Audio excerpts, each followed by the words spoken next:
Muito boa tarde a todos, sejam bem-vindos ao Sescom São Paulo. Quero cumprimentar também nossos amigos, internautas que nos acompanham pela rede social, sejam todos bem-vindos. Para quem não me conhece, sou Márcio Teruel Tomazelli, diretor financeiro aqui da casa, e como eu gosto de falar, um facilitador aqui da Câmara Setorial. Hoje estamos aqui reunidos para realizar a 174ª Câmara Setorial. 174 câmaras realizadas aqui na entidade, né? Maravilha. E é um evento organizado aqui pelo Sescom, com o apoio da Thomson Reuters, empresa patrocinadora aqui deste evento. E para a gente é uma satisfação estar aqui mais este dia, mais esta tarde, reunidos, para conversar sobre um assunto que a gente entende quando colocou o tema, né, entende que de suma importância e de relevância para a nossa atividade, para o nosso dia a dia, que afinal de contas é uma lei, não é uma historinha, né? Não é isso, Miqueias? É uma lei que está em vigor e nós vamos conversar sobre isso, sobre os pontos críticos, sobre os pontos sensíveis que a própria lei trata. Então, por isso foi dado esse tema, contabilidade segura, gerenciamento de riscos na era da LGPD. E hoje a gente tem um convidado especial. Eu vou chamar já para tomar o seu lugar, Miqueias, por gentileza. Deixa eu apresentá-lo aqui, ler o breve currículo. Miqueias Micheletti, especialista em segurança da informação, ESG e Lei Geral da Proteção de Dados, autor de 2 livros sobre a LGPD. E quero convidar também minha amiga Fátima Macedo, diretora administrativa aqui do Sescom São Paulo, que irá nos ajudar também nesse bate-papo que teremos hoje. O que eu vejo, Miqueias, o pessoal confunde muito, que dado é esse? Né? Porque é o dado da empresa, é o dado do faturamento, é o dado dos produtos, é o dado do sócio, dos funcionários. Que dado é esse que tem que proteger? Porque eu vejo muita conversa no mercado e as pessoas comentando e confunde muito essa preocupação. O que é que tem que proteger? Bom, na tradução da sigla da lei, ela deveria ter um P no final, porque é LGPD, só que quando você vai olhar, a tradução é Lei Geral de Proteção de Dados Pessoais, o que significa que nós estamos falando tão somente de dados pessoais. Contudo, quando nós vamos olhar lá no artigo 5º, inciso 1º, olha só a definição que eles trazem. Dado pessoal, toda informação relacionada à pessoa natural identificada ou identificável. Isso significa que no final do dia, basicamente, tudo é dado pessoal. Exemplo, vamos falar a língua de vocês. Pega uma sociedade limitada unipessoal. Vamos dar um exemplo. Supermercado XPTO, Sociedade Limitada Unipessoal, cujo dono é o senhor João da Silva. Todos esses dados desse supermercado são considerados dados pessoais. Agora, eu não posso confundir o dado pessoal com o titular. O titular, necessariamente, ele é a pessoa física.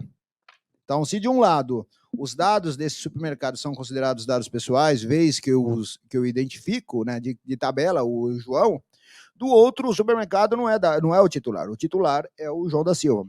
Aí, quando tem mais de dois ou mais sócios, se eu combinar uma ou outra informação e eu descobrir, também é considerado um dado pessoal. Por último, não menos importante, qual é a chance de nós segregarmos bases? Vamos imaginar que na remota possibilidade um dado ele não fosse identificado e ele não fosse identificado uma pessoa por trás disso aí. Existe alguma chance de eu ter uma base de dados, seja ela física ou digital, sistêmica, segregada? Então, no final do dia, basicamente a tratativa é a mesma. Agora, o objetivo, eu não posso me esquecer de que o objetivo é a proteção desses dados pessoais. Quem são os pessoais? Nós estamos falando dos sócios, nós estamos falando dos nossos clientes, nós estamos falando dos nossos colaboradores, certo? Esses são os dados pessoais da qual nós estamos mencionando aqui, ok? Miqueias, seguindo o teu exemplo aí do João, muitos empresários quando vão abrir a empresa, precisa de 2 dados básicos para abrir a empresa, que vai lá no cartão do CNPJ, que é telefone e e-mail. E muitos passam o celular e o e-mail pessoal, que não é um e-mail corporativo. Esses dados, eles continuam sendo protegidos pela LGPD ou eles viraram público? Na verdade, se a gente for olhar, até o CPF ele é um dado público, né? Agora, nós temos lá na lei, salvo erro, no artigo 7º, parágrafo 3º, que fala o seguinte, que eu tenho que me atentar à finalidade com a qual uma informação se torna pública. Então, ainda que uma informação, um dado seja público, não significa que eu não tenha que ter um cuidado sobre ele. Acho que o melhor exemplo para dado público seria o caso de uma rede social. Então, vamos imaginar numa rede social, eu vou ali, posto no Instagram da vida fotos, certo? Essas informações, se eu não travei, elas são públicas, né? Então, Essa que a gente fez agora aqui. exato, todos marcam ali. Tá? Vamos imaginar que eu veja uma pessoa, sei lá, uma mulher, eu tenho uma loja, vamos trazer um exemplo aqui, eu tenho uma loja de calçados, e eu começo a identificar que tem uma pessoa X que sempre posta fotos de tênis amarelo, certo? Fala, poxa, essa é uma potencial compradora, e eu tenho uma loja, tem um tênis amarelo muito bonito ali, eu vou oferecer para ela. Eu pergunto para os senhores, até a título de curiosidade, para ver o que vocês acham, né? Vocês acham, olha, mais uma vez, a informação é pública, a pessoa postou a foto. Vocês acham, eu tenho uma loja de calçados, vocês acham que eu posso ir ali e oferecer o meu calçado, o tênis, para essa pessoa? Eu não posso, se eu for olhar. Eu acho que sim, eu quero vender o sapato, aí. Não é? Ele está lá postando que gosta de sapato amarelo. Eu tenho amarelo para vender, eu quero vender. A finalidade com a qual essa informação se tornou pública, e aí quando eu vou e faço uma análise lá do artigo 7º, parágrafo 3º, a finalidade não foi essa, a pessoa não divulgou essa foto porque ela está querendo, em tese, ser até importunada. Ah, mas o Facebook faz isso. Ah, mas aí eu tenho um consentimento lá com o Facebook. Tanto que quando vocês vão impulsionar numa estratégia de marketing qualquer, se a gente pensar principalmente em inbound, se tiver alguém de marketing que vai entender, eu não sei quem é a pessoa. Eu vou lá e faço um filtro. Olha, eu quero potenciais compradores desse tênis amarelo. O Facebook sabe, porque ele tem ali entre ele e o titular, certo? Esse consentimento, essa hipótese, ou seja, dá esse aceite da pessoa, dá a ele esse poder, e contudo ele pode. Então, quando eu volto lá para o cartão de CNPJ, a gente percebe, Fátima, um monte de empresas vendendo aí esses dados, né? Porque vão nessa linha que o dado é em público. Não posso. Eu não posso vender. Agora, fazem isso? Fazem. No dia a dia é o que mais a gente vê. Boa tarde, Jorge Segete, da Segete Consultoria. É uma dúvida que acho que todo mundo tem. Qual é a definição de vazamento de dado?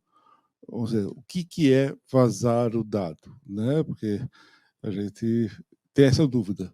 O que a lei ou qual a interpretação hoje do que é um vazamento de dado, por favor? Okay. Bom, o vazamento, geralmente há uma falsa associação desse vazamento quando essa informação ela se torna conhecida por um terceiro não autorizado. Essa é a definição. Certo? Vazamento de dados é isso. Contudo, a gente vai muito numa linha de que esse vazamento, esse dado que ele se torna conhecido por um terceiro não autorizado, seja ele um invasor, um cracker, um hacker, ou seja uma outra pessoa que está levando vantagem, ou seja aquele que teve a informação sem querer, no geral não é o vazamento sistêmico, né? Principalmente na contabilidade e em muitos outros setores, o que mais a gente vê no dia a dia é vazamento verbal.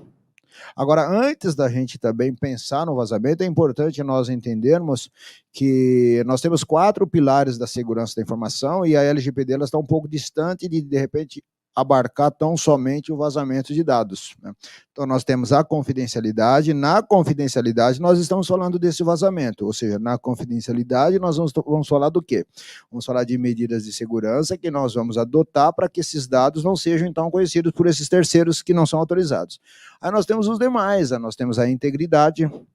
Na integridade, eu garanto que, através de medidas de segurança, que esses dados sempre estarão íntegros. E, no geral, na contabilidade, onde é o setor que oferece mais risco da integridade, nós percebemos que isso está ligeiramente ligado a falhas. Aí nós temos a disponibilidade, ou seja, o que eu adoto de medida de segurança para que esses dados sempre estejam acessíveis, e, por último, a autenticidade. No vazamento, então, voltando lá na confidencialidade, Jorge, o que a gente percebe quando a gente fala de vazamento verbal? No geral, não temos dolo. Isso é uma informação até bacana, né? Porque se não tem dolo, ou seja, se não tem aquela intenção de ferrar com a vida do outro, ele é fácil de ser treinado, né? Então, se eu chegar para principalmente o colaborador e falar que ele pode responder até criminalmente, putz, esse cara talvez não tenha medo de um processo civil, mas ele vai ter muito medo de algo criminal. Então, o que acontece? Ele vaza faturamento de cliente, ele vaza CID, ele vaza salário, fofocas de corredores. Eu posso aqui até trazer alguns exemplos para vocês. Isso que eu ia te perguntar, quais são esses incidentes mais comuns aí do dia a dia? Então, esses incidentes mais comuns são esses vazamentos, né? Você vai perceber, por exemplo, eu vou dar alguns exemplos sem citar nomes de empresas, né? Vou trazer aqui exemplos de escritórios de contabilidade. Acredito que todos aqui sejam de escritórios de contabilidade, tem alguns outros setores aqui também. Acho que todos, só contabilidade, né? Então, o que acontece? Vamos pegar aqui um caso numa cidade vizinha nossa, 2 colaboradoras no DP, uma olha para a outra e fala assim, nossa, que legal, a fulana está grávida. Pra vocês entenderem que tipo de vazamentos que são esses que nós estamos falando. Aí, gravidez, de certa forma, algo para todos ficarem felizes, né? Até que o outro alguém levanta uma outra informação importante. Falou, mas como ela está grávida se o marido é estéril? Aí nós temos uma outra situação. Se eu for perguntar aqui se todos aqui, alguém já fez algum teste de HIV alguma vez na vida, todos provavelmente já fizeram isso. Só que temos uma outra informação. Ninguém levanta, salvo as exceções, e quando há receio de algo, ninguém levanta de manhã e fala assim, hoje eu vou fazer um teste de HIV. A gente geralmente faz esse teste de HIV quando vai ao médico e ali o médico pede uma bateria de exames e junto vem o teste de HIV. Certo? É claro que o HIV pode ser pego aí, adquirido de várias maneiras, e a ideia aqui não é essa, mas o fato é que, no geral, nós temos um teste de HIV sempre acompanhado de uma porção de outros exames. Isso significa que, se nós tivermos um teste de HIV sozinho, alguma coisa tem de errado no meio do caminho. E foi justamente isso que aconteceu em Presidente Prudente, no escritório de contabilidade, um teste de HIV sozinho. Se vocês perguntarem para os colaboradores de vocês se alguém conhece algum funcionário de alguma empresa de cliente, certamente alguém conhece alguém. Isso é super comum.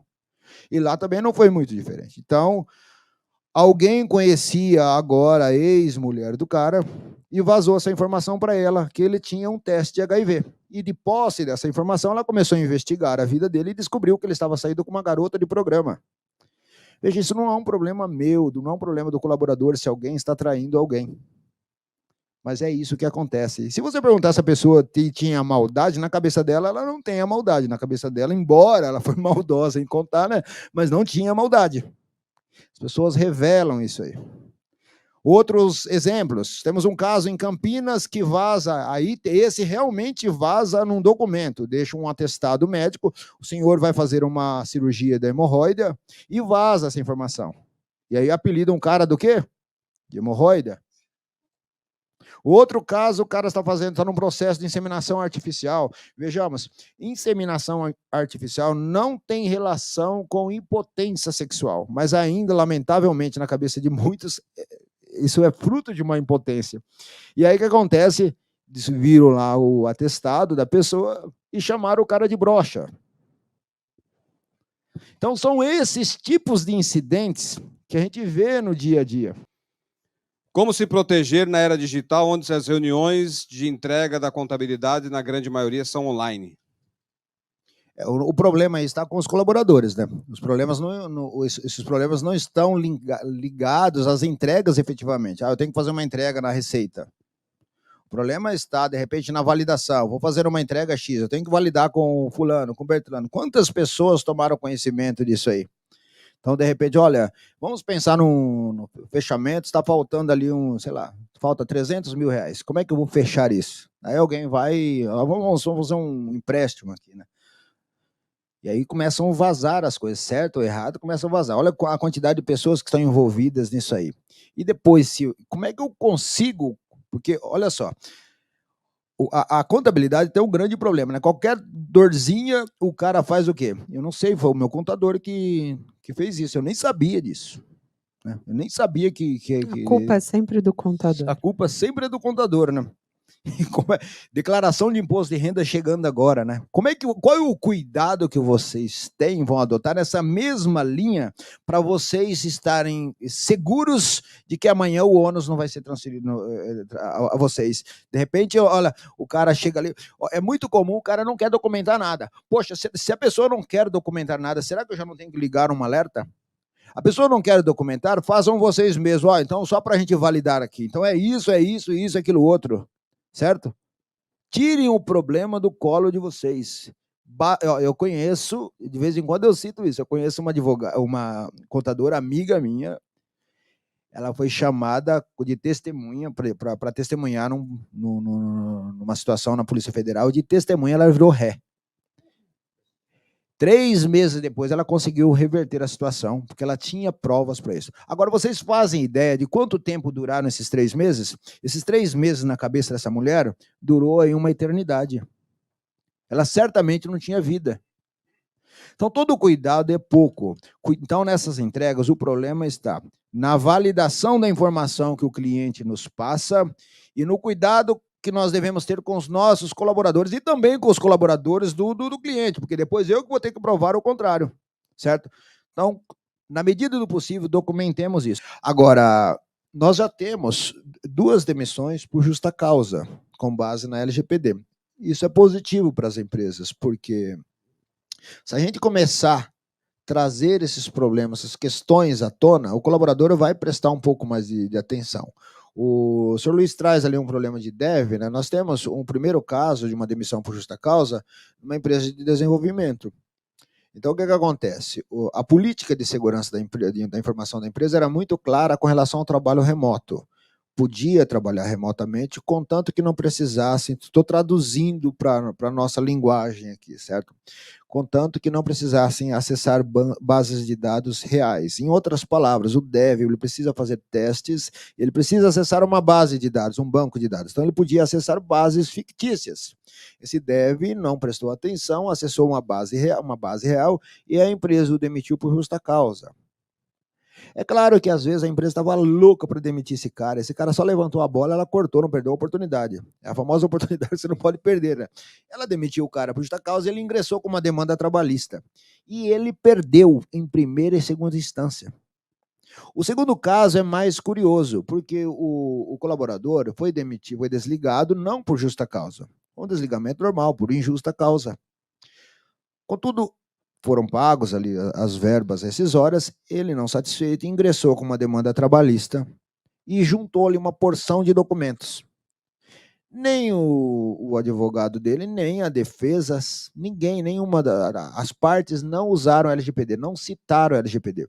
O juiz conhecedor da lei entendeu que muito embora que não fossem documentos fabricados, por ele aquele cargo não permitir que ele tivesse acesso àquelas informações, o juiz entendeu que ele infringiu a LGPD quando ele juntou, ou seja, quando ele teve acesso, na verdade, a essas informações, e determinou nos autos que houvesse uma reversão para agora justa causa. Isso é lindo e maravilhoso agora para as empresas. Certo? Porque ele juntou documentos que ele não poderia no processo que ele não teria acesso jamais. Isso. E de alguma maneira ele conseguiu esses documentos e aí o juiz interpretou que ele ultrapassou a lei e aí foi penalizado. Bacana, hein? Exatamente. Fantástico. Então, assim, só que isso nós precisamos divulgar. Por que nós, será que todos aqui obedeciam os pais? Porque a gente nasceu falando, eu sou diferenciado, eu vou obedecer meus pais, né? O meu era militar, não dava para brincar, não. Por que a gente, alguém citou cinto de segurança ali fora, não sei. Por que eu boto cinto de segurança porque eu já aprendi a dirigir assim, né? Mas quando a gente vai para o interior é muito comum não quererem usar cinto de segurança, né? Por que usam cinto de segurança? Por que paramos nas faixas de pedestres? Será porque... E olha só que gozado, ali, a gente está no Alphaville, ali no Alphaville é mais comum parar na faixa de pedestre. Não significa que todos parem, certo? Mas o mesmo motorista que às vezes para numa faixa de pedestre no Alphaville, em outro lugar ele não para. Isso me faz lembrar até o passageiro do metrô e do trem. Ele cospe no trem, mas no metrô ele não cospe, porque ele leva pau, não é isso? Então, assim, a gente cumpre... Isso me faz lembrar aquela piada, né, do cara que é pego pela polícia na contramão e a polícia fala assim, meu caro, você não sabe que aqui é contramão? Ele fala, sabia, eu até sabia. O que eu não sabia que eu encontraria com vocês aqui, certo? Então essa que é a ideia. Se nós não tivermos noção das consequências dos nossos atos, lamento. Então nós precisamos divulgar. E aí nessa linha, Luiz, o que nós precisamos fazer num processo de adequação? Precisamos, primeiramente, fazer um assessment. O assessment nada mais é do que um diagnóstico, para identificarmos quais são os gaps. De posse disso aí, um plano de ação seguido de uma matriz de risco. Por que uma matriz de risco? A lei não fala de matriz de risco. A matriz de risco é justamente para eu identificar o que eu faço. É possível que, de repente, eu tenha um risco, uma probabilidade de um incidente muito baixa e o impacto também muito baixo. Poxa, eu não vou fazer. Por exemplo, vamos falar de um pen test. Talvez a maioria não saiba aqui o que é pen test, ou sabe. O pen test é um teste de invasão, certo? Eu vou invadir uma empresa para identificar os gaps. Só que um pen test, hoje ninguém se fala de um pen test por menos de R$30 mil. Então, quais empresas acabam fazendo o pen test? As grandes empresas. O pen test é mais simples, né? Ainda pegar pen test acima de R$100 mil. E o que eu faço? Eu encontro medidas alternativas para mitigar esses riscos.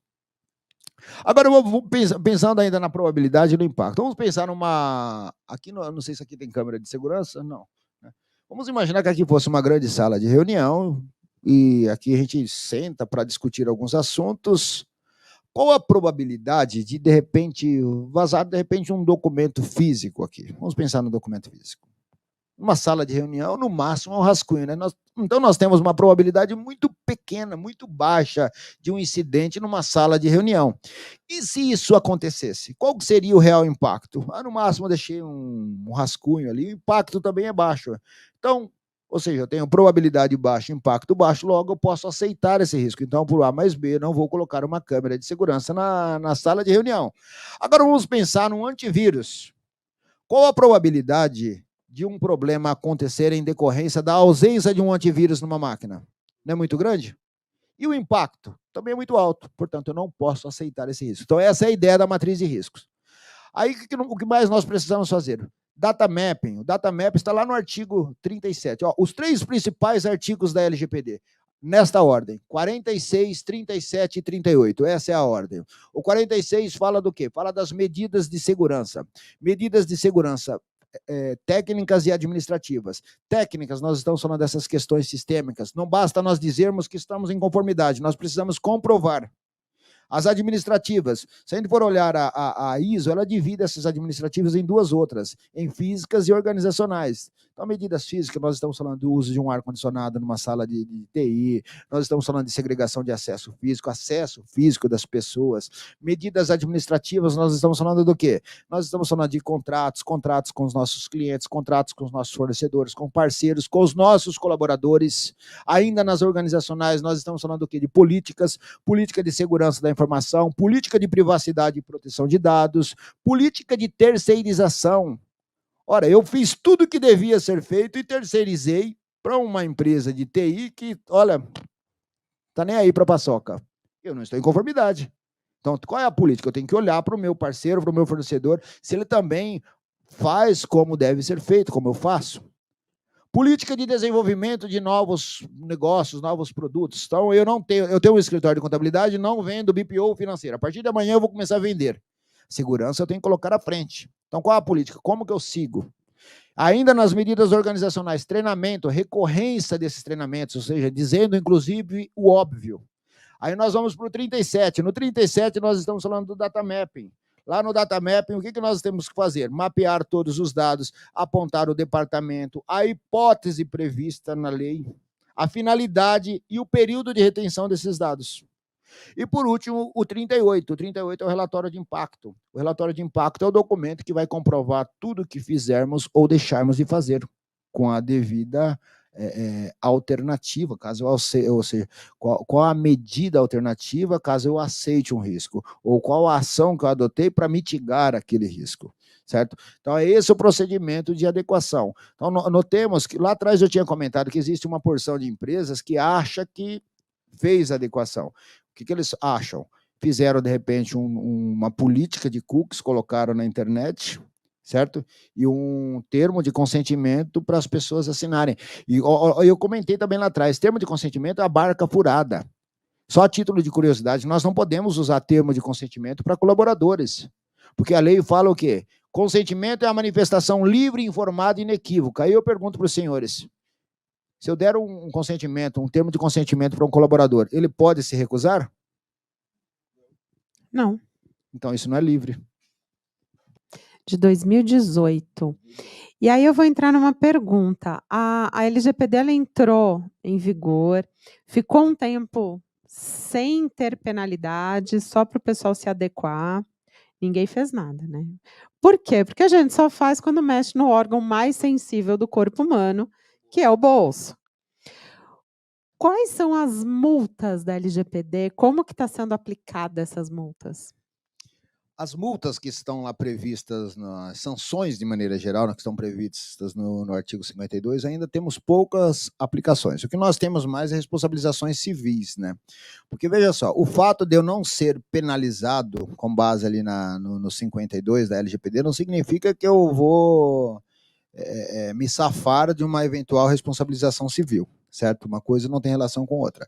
Responsabilização civil, nós já passamos de 2.000 casos no Brasil. Agora, sanções são poucos. Nós tivemos recentemente um caso de uma empresa de telemarketing que foi multada. O que a gente está acreditando é o seguinte, a NPD parece-nos que está escolhendo alguém aí para Cristo, né? E está falando, ó, eu vou pegar... Né? Oi? Muito provavelmente deve pegar um escritório de contabilidade aí, que seria o próximo da vez, né? Mas a NPD, em tese, ela ainda não tem braço. O que está acontecendo muito na NPD é denúncia. Denúncia está tendo bastante, e pelo que nós já tivemos denúncias de clientes nossos, né? As que nós acompanhamos, parece-nos que tudo que tem dedo de colaborador, ou ex-colaboradores, ou concorrentes. É uma vergonha, né? Porque essas denúncias deveriam ser provenientes de quem de fato teria o direito, né? Então, você vê ali, lógico, essas denúncias geralmente são anônimas. Você vê ali, nós pegamos um caso aí de uma recente, também no setor da saúde, de uma funcionária de uma concorrente. Ela faz a denúncia anônima. A gente rastreou, traqueou e descobriu quem era, né? E o que é esse traquear não é ilícito, tá? Que fique bem claro, tá? Porque a gente tinha registro, a gente linkou, só na defesa a gente junta isso e mostra que existia um interesse por trás. O incidente ocorreu, mas por quê? Será que não foi uma casca de banana jogada para alguém escorregar? Então, no geral, olha só, nós temos que tomar cuidado com os nossos colaboradores, com os nossos ex-colaboradores, principalmente, né? De repente, desafeto de chefes e tudo mais, e com os concorrentes. Certo? Então, é isso que tem acontecido bastante no dia a dia, denúncias na NPD. Eu não acredito e nem iria falar para vocês, olha, se preocupem com multas. A maior sanção da LGPD, agora há pouco ainda estávamos conversando, a maior sanção da LGPD é a que não está na LGPD, que é o mercado. Certo? Nós temos que nos preocupar do ponto de vista de visibilidade com os nossos clientes, porque de repente nós fazemos parte da cadeia de produção do nosso cliente. E ele é lesado por conta de um incidente que ocorreu aqui internamente. A NPD pode vir pode, isso está previsto na lei. É o que vocês, mais uma vez, que vocês devem se preocupar? Não acredito. Preocupem com as outras coisas, para que estejam bem com os clientes, para evitar outros problemas que transcendem aí as sanções. A função do DPO. A lei aí, a gente citou, ela foi feita em 2018, depois sofreu alterações e trouxe alguma, entre aspas, facilidade, vou chamar de benefício, não é a palavra certa, mas alguma mudança assim para empresas pequenas. Comenta rapidinho para a gente sobre essa questão do DPO e o que é. O DPO ele está lá no artigo 46, primeiro, só para ficar claro, na lei ela não aborda o termo DPO, ela aborda encarregados de dados, certo? Só que o termo DPO é o termo conhecido na Europa e acabou que adotamos para nós esse termo. Então, ele está lá no 41, então, em tese, todos deveriam indicar um DPO, salvo com a dispensa da NPD. E, salvo erro, lá na 4ª resolução, ela fez aí algumas dispensas e nós teríamos que preencher dois requisitos que, em tese, o escritório de contabilidade ele não preenche, né? Porque ele não poderia tratar dados de crianças, e vocês forem analisar, vocês tratam dados de criança de maneira, às vezes, até demasiada, quando pensamos aí em salário de família das empresas, certo? E tem uma outra condição lá de volumes de dados, certo? Mas ainda que, de repente, preencha os requisitos, seja qual for a empresa, né? De repente, vamos pensar em um supermercado aí, pequenininho, ele preenche os requisitos, ele esteja dispensado do encarregado de dados. O fato dele ser dispensado do encarregado de dados não significa que ele esteja dispensado da responsabilidade do encarregado de dados. São duas situações distintas. Ele continua com a responsabilidade, assumindo-se que provavelmente alguém, provavelmente o sócio da empresa, vai assumir essa responsabilidade. Agora, é importante nós termos em mente que o encarregado de dados, o DPO, quem ele é? Ele é quem vai fazer a ponte entre a NPD, o controlador e o titular de dados, certo? E ele também é quem vai analisar as questões aí, de mitigação de riscos, ele que vai fazer esse acompanhamento. O que nós temos percebido hoje no dia a dia? Tem muitas empresas internalizando, o que não é nenhum problema internalizar o encarregado de dados. A lei não faz qualquer objeção e, portanto, vocês podem internalizar no sentido de repente, minimizar custo. Só que tem que tomar bastante cuidado o seguinte, que se vocês pesquisarem lá no Google, vocês vão perceber qual é o salário médio de um DPO. Oba! O salário médio de um DPO é de R$21 mil. Tá? Se vocês forem procurar, também existe o CBO do profissional de privacidade. Certo? E aí eu quero deixar aqui 2 pontos para vocês analisarem. Vamos imaginar o seguinte, o que a gente tem visto. Né? A empresa tem um profissional de TI, que geralmente acabam pegando mais esse profissional de TI para capacitá-lo para DPO, é mais jogo do que, de repente, colocar um outro profissional. Então, tem lá um garoto, lá X, que ganha, sei lá, R$2 mil. A empresa vai lá e paga alguns cursos para esse garoto, e ele se capacita para agora ser o DPO. De duas, uma. Vamos pensar na possibilidade de que ele realmente seja o cara, né? Então, que ele realmente vai adquirir conhecimentos, que ele vai mandar muito bem. Se ele for esse tipo de profissional, em algum momento ele vai pesquisar no Google e vai ver o salário e provavelmente, parece-me que ele não vai continuar ganhando lá seus R$2 mil. Ele vai preferir ir para o mercado. Essa é uma situação. Então, você vai capacitar um profissional que amanhã provavelmente vai deixá-lo na mão. A outra possibilidade é o cara que ele não vai deixar você na mão. Esse cara que talvez ele não ganhou conhecimentos suficientes e ele vai entender, ali humildemente ou não, que ele não tem condições de ir para o mercado, então que é melhor ele ganhar os R$2 mil ou, de repente, a empresa aumentou um pouquinho, 2.500. A pergunta que vocês têm que fazer é o seguinte, será que amanhã, considerando que nós já temos o CBO desse profissional de privacidade de dados, ele não pode pedir, numa demanda trabalhista, acúmulo de função? E aí fica para os senhores pensar e ver qual o caminho. Parece ser a maneira mais inteligente e é a terceirização do profissional. Obrigado a todos, obrigado você que nos acompanhou pela internet, ficou conosco até agora. Um forte abraço a todos e até o nosso próximo evento. Você também que está aqui conosco, obrigado pela presença. E agora vamos fazer a nossa foto oficial. Venham todos cá à frente, vamos fazer essa foto. Obrigado e uma boa noite.